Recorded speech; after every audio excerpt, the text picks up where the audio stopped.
산속에 고층 아파트들이 들어서 있습니다. 그것도 아주 많이 무려 15개 동 2846세대의 대규모 아파트 단지입니다. 고저차가 심해서 마치 지옥을 연상시키는 가파른 계단도 설치되어 있습니다. 왜 굳이 이런 곳에 거대한 아파트 단지가 형성된 것일까요? 산속이라는 점 때문인지 아파트 가격이 계속 오르는 요즘 오히려 가격이 폭락하고 있다는 이야기도 들립니다. 이번에는 산속에 형성된 거대한 아파트 단지 라비스타 다카라즈카의 과거부터 현재까지 자세히 살펴보겠습니다.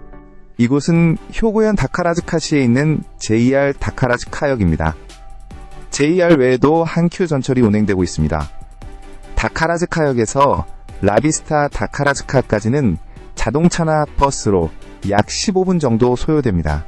라비스타 다카라즈카는 다카라즈카시 스미레가 오카라는 곳에 위치해 있습니다. 요코하마에도 스미레가 오카라는 지명이 있는데 히라가나 표기 엔지, 가타카나 표기 엔지로 다카라즈카와 요코하마를 구분할 수 있습니다. 요코하마 쪽이 먼저 지명이 생겼기 때문에 나중에 생긴 다카라즈카는 가타카나로 표기된 것으로 추정됩니다. 지명이 겹치는 것은 드문 일이 아니라고 생각합니다. 어디까지나 소문이지만 다카라즈카시 하면 다카라즈카 가극단이 유명한 만큼 가극단의 노래 스미레꽃 필 무렵에서 이름을 따왔다는 이야기도 있습니다. 점점 주택가를 지나 산의 분위기가 느껴지는 곳으로 접어듭니다. 이곳부터 스미레가 오카로 들어갑니다. 보이는 세븐일레븐은 라비스타 다카라즈카에서 가장 가까운 편의점입니다. 하지만 가장 가까운 아파트에서도 걸어서 10분 정도 걸리니 다소 먼 편입니다. 자, 아파트 단지가 보이기 시작합니다. 이것이 바로 라비스타 다카라즈카입니다. 마치 산속의 아파트가 솟아있는 듯한 느낌을 줍니다. 영상으로는 그 규모가 잘 전달되지 않을 수 있지만 실제로 보면 압도적인 모습입니다. 단지를 한 바퀴 둘러볼 수 있도록 길이 나 있어 차로 이동하며 아파트 단지의 개요를 설명드리겠습니다. 라비스타 다카라즈카는 1990년대부터 2000년대에 걸쳐 조성된 총 15개 동 2846세대의 아파트 단지입니다. 임대가 아닌 전부 분양형 아파트입니다. 참고로 총 50여 채의 단독주택이 들어선 구역도 있습니다. 개발 면적은 약 44만 6천 제곱미터입니다. 숫자만 들어서는 감이 잘 안 오실 텐데 고시행 구장의 약 12배에 달하는 광대한 부지의 뉴타운입니다. 이러한 넓은 부지를 활용해 공원도 5곳이나 설치되어 있어 아이들을 키우기에도 훌륭한 환경입니다. 구글 지도로 보면 아파트들이 상당히 여유롭게 배치되어 있는 것을 알 수 있습니다. 녹지가 정말 많습니다. 왼쪽은 바로 산입니다. 놀랍게도 고층 아파트 단지임에도 불구하고 녹지 면적이 50%를 초과하며 단지 전체의 택지 면적은 35% 이하라고 합니다. 효고현에는 이 외에도 산을 깎아 인공섬 매립에 사용하고 깎아낸 자리에는 토지 조성을 통해 뉴타운을 건설한 사례가 여럿 있습니다. 세이신 뉴타운이나 스마 뉴타운 등이 그 예입니다. 이들 뉴타운을 보면 아파트 중심의 마을과 단독주택 중심의 마을 간의 차이를 알 수 있는데 집들이 빽빽하게 들어서 있는 것을 볼 수 있습니다. 아무래도 산을 깎아 토지를 조성하는 데는 막대한 비용이 들기 때문에 이를 회수하기 위해서는 집을 많이 짓는 것이 가장 효율적인 방법일 것입니다. 라비스타 다카라즈카의 여유로운 마을 조성 방식은 왜 굳이 이 장소에 아파트 단지가 형성되었는지에 대한 이유와 깊은 관련이 있으므로 이 부분은 잠시 후에 다시 설명드리겠습니다. 단지를 가볍게 한 바퀴 둘러본 바로는 마을이 매우 깨끗하고 세련된 느낌을 받았습니다. 입구로 다시 돌아왔습니다. 근처에 라비스타 다카라즈카의 유일한 상업시설인 플라자 콤즈 쇼핑몰이 있어 가보겠습니다. 주민들의 이용만을 고려한 듯 입점 점포는 병원, 학원, 부동산 중개소, 은행 등입니다. 음식점으로는 빵집이 있고 슈퍼마켓은 코프미니가 입점해 있습니다. 하지만 코프미니라는 이름에서 알 수 있듯이 상당히 작은 규모의 슈퍼마켓입니다. 편의점보다 조금 큰 정도의 크기였습니다. 그래도 최소한의 물품은 구매할 수 있어 나쁘지 않아 보입니다. 대부분의 주민이 자가용을 이용하거나 다카라즈카역에서 버스를 이용할 것이므로 평소에는 시내나 역 근처의 슈퍼마켓을 이용하면 별다른 문제는 없을 것 같습니다. 다만 편의점도 걸어서 10분 정도 걸리기 때문에 슈퍼마켓이 문을 닫은 후에 급하게 물건을 사야 할 때는 조금 불편할 수 있겠습니다. 이 상업시설에서 눈에 띈 것은 빈 점포였습니다. 방문 당일 휴업이었는지 여부는 알 수 없었지만 두세 군데는 비어 있었습니다. 월 임대료는 11만 5천 엔입니다. 주변 주민 외의 고객을 유치하기는 어려울 것이므로 입점할 수 있는 업종이 다소 제한적일 것으로 보입니다. 활용하기 어려워 보이는 공간도 있었습니다. 과거 담배 가게라도 있었던 걸까요? 그래도 최소한의 편의시설은 갖춰져 있어 이 정도로도 괜찮다고 생각할 수 있습니다. 물론 편리한 시설이 가까이 있는 것이 더 좋겠지만 주민들 사이에서 큰 불만은 없어 보입니다. 상업시설 근처에는 우체국도 있습니다. 필요한 시설은 빠짐없이 갖추고 있는 모습입니다. 코프미니에서 음료수를 사러 갔을 때 줄 앞에 있던 여성이 구매할 물건이 많다며 자리를 양보해주거나 점원이 매우 밝은 미소로 친절하게 응대하는 등 주민들이 매우 친절하다는 인상을 받았습니다. 도시생활에서는 쉽게 경험하기 어려운 따뜻한 순간이었습니다. 라비스타 다카라즈카는 산속에 위치한 아파트 단지라 고저차가 심한 단점을 해결하기 위해 경사형 엘리베이터가 설치되어 있습니다. 그것도 총 3대나 됩니다. 상업시설 근처에 2대, 그리고 조금 더 왼쪽에 1대가 있습니다. 산 위쪽 아파트에 거주하면서 자동차가 없는 주민들에게는 이 엘리베이터가 편리할 것이라고 생각했지만 의외로 이용자는 거의 없었습니다. 그 이유는 잠시 후에 설명드리겠습니다. 깨끗한 입구를 통해 경사형 엘리베이터에 탑승해봅니다. 창문이 설치되어 있어 바깥 풍경과 레일을 볼 수 있습니다. 왠지 모르게 효고현에는 경사형 엘리베이터가 많은 편입니다. 이전에 영상으로 소개했던 니시노미야 나지오 뉴타운과 군제타운 센터 스카구치에서도 탑승한 경험이 있는데 언제 타도 흥미로운 경험입니다. 엘리베이터를 타고 가다 보면 반대편에서 오는 다른 엘리베이터와 스쳐 지나갑니다. 마치 여기나 상업시설에 흔히 설치된 텔레워크 부스 같은 모습이 재미있었습니다. 경사형 엘리베이터에서 내리면 창문이 설치되어 있는데 여기서 바라보는 경치가 정말 아름답습니다. 날씨가 좋았다면 더욱 멋진 풍경을 볼 수 있었을 것입니다. 주민들은 이 멋진 경치를 발코니에서 매일 볼 수 있다니 부러운 마음이 듭니다. 라비스타는 스페인어로 전망을 의미하는데 그 이름에 걸맞게 훌륭한 조망을 자랑합니다. 또한 이 단지의 콘셉트는 보이는 도시, 보여지는 도시라고 합니다. 다카라즈카 시내를 한눈에 내려다볼 수 있고 반대로 시가지에서도 라비스타 다카라즈카를 바라볼 수 있다는 의미입니다.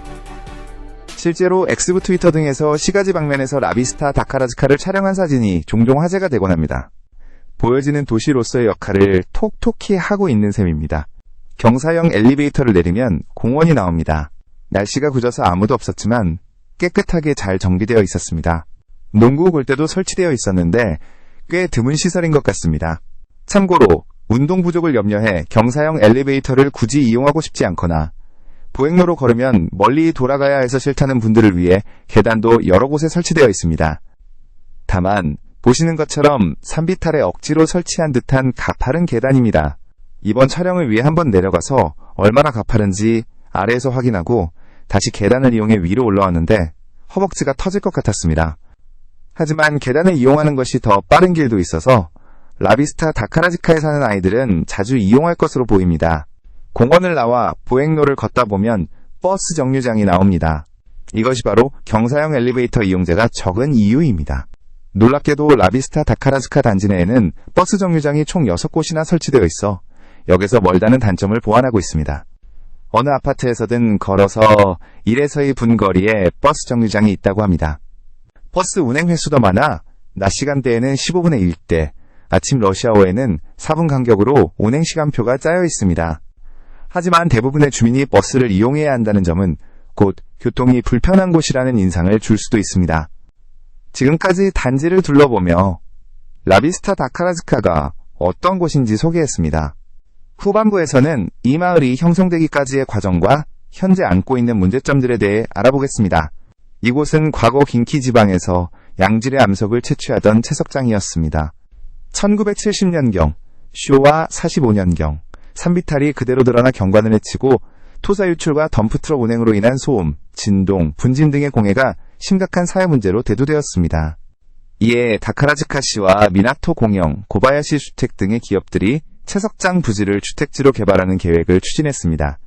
계획이 시작되고 1975년 쇼와 50년 스미레가오카 옆에 위치한 고테냐마 사초 메가 입주를 시작했습니다.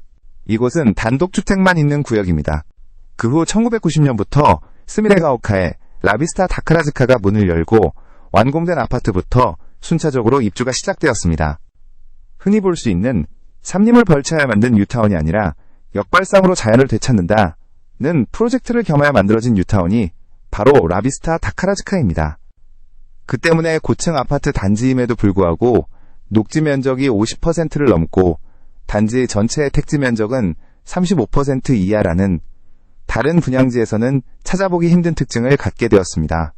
전국적으로도 이렇게 자연과 조화를 이루는 고층 아파트 단지는 드뭅니다. 라비스타 다카라즈카 레피나스, 이 동 근처에는 바위들이 많이 놓여 있습니다. 채석장 부지였기 때문일까요? 스트리트뷰로 확인해보니 2년 전까지만 해도 없었던 것으로 모아 최근에 설치된 것 같은데 혹시 이 부분에 대해 아시는 분이 계시다면 댓글로 알려주시면 감사하겠습니다. 분양 당시 라비스타 다카라즈카는 엄청난 인기를 끌었습니다. 거실 TV를 통해 현관 방문객을 확인하고 응답도 가능한 TV 인터폰 시스템을 도입했고 TV를 이용한 단지 내 전자게시판 등의 기능도 갖춘 하이테크 아파트로 화제가 되어 아파트는 순식간에 완판되었다고 합니다. 역에서 떨어져 있어 입지 조건이 좋다고는 할 수 없는데도 불구하고 분양가는 평균 6천만 원이 넘었고 고층 세대는 대부분 1억 엔을 초과했습니다. 그럼에도 불구하고 바로 팔렸다는 것이 놀랍습니다. 현재는 중고 판매 가격이 크게 하락하여 130제곱미터 같은 매우 넓은 면적의 집도 3천만 원 정도에 거래되고 있어 적어도 분양가의 5분의 1 수준까지 떨어진 것으로 보입니다. 분양 당시에는 산자락의 고급 라이프를 슬로건으로 내세우며 고급 노선으로 판매되었던 것 같은데 솔직히 당시 분양가가 너무 높았다는 느낌이 듭니다. 첨단 기술을 장점으로 내세우면 시대가 그 기술을 따라잡았을 때 가격이 크게 하락할 수 있다는 어려움이 있습니다. 또한 역시 역에서 멀다는 점이 이주를 고려할 때 큰 단점으로 작용하는 것으로 보입니다. 산이라는 지리적 특성상 토사제의 경계 구역으로 지정되어 있습니다. 그리고 몇몇 분들은 신경 쓰실 수도 있는 부분인데 자위대 나가오야마 연습장이 라비스타 다카라즈카 바로 위에 위치해 있습니다. 이 점은 이 지역 거주를 고려할 때 단점이 될 수 있습니다. 고테냐마 사초메와 스미레가오카 전체 통계에 따르면 고령화율이 크게 상승했습니다. 현재는 약 30%로 10년 전 약 13.5%였던 것에 비하면 2배 이상 증가한 수치입니다. 인구 또한 2012년 약 9,000명을 정점으로 현재는 8,000명 아래로 감소하여 고령화와 인구 감소가 문제점으로 지적되고 있습니다. 하지만 마을이 조성된 지 30년 정도 지났으므로 고령화는 어느 정도 당연한 현상일 수 있습니다. 세대수는 크게 변하지 않아 10년 전부터 3,200세대 수준을 꾸준히 유지하고 있습니다. 이로 미루어 볼 때 자녀들이 성장하여 집을 떠난 것이 인구 감소의 주된 원인으로 보입니다. 직접 주민들에게 이야기를 들어본 것은 아니지만 거주민들의 만족도는 매우 높을 것으로 예상됩니다. 살면 적는다는 말을 넘어 살면 천국이다 라고 느낄 만큼 이 마을은 매력적인 곳이라고 생각합니다. 물론 그렇다고 해서 아무런 노력도 필요 없다는 의미는 아닐 것입니다. 지자체 측에서도 향후 인구 감소와 고령화를 피할 수 없는 상황에서 아이 키우기 좋은 환경을 어떻게 홍보하여 새로운 주민들의 이주를 유도할 것인가, 그리고 고령이 되거나 혼자 살게 되어도 안심하고 계속 거주할 수 있는 마을로 만들 것인가를 중요한 과제로 인식하고 있습니다. 그럼에도 불구하고 훌륭한 전망과 살기 좋은 환경은 매우 매력적이며 주민들은 이러한 단점들을 인지하면서도 이 마을을 좋아해서 거주하고 있는 것처럼 느껴졌습니다. 관련 자료나 마을에 설치된 게시판을 보면 주민들 간의 커뮤니티도 매우 활발하고 매력적으로 보였습니다. 이번에는 채석장 부지의 녹지를 복원하고 심지어 고층 아파트 단지로 탈바꿈시킨 라비스타 다카라즈카를 소개해드렸습니다. 채석장 부지의 자연을 복원하여 조성된 고층 아파트 단지 라비스타 다카라즈카의 과거와 현재에 대해 살펴봤습니다. 감사합니다.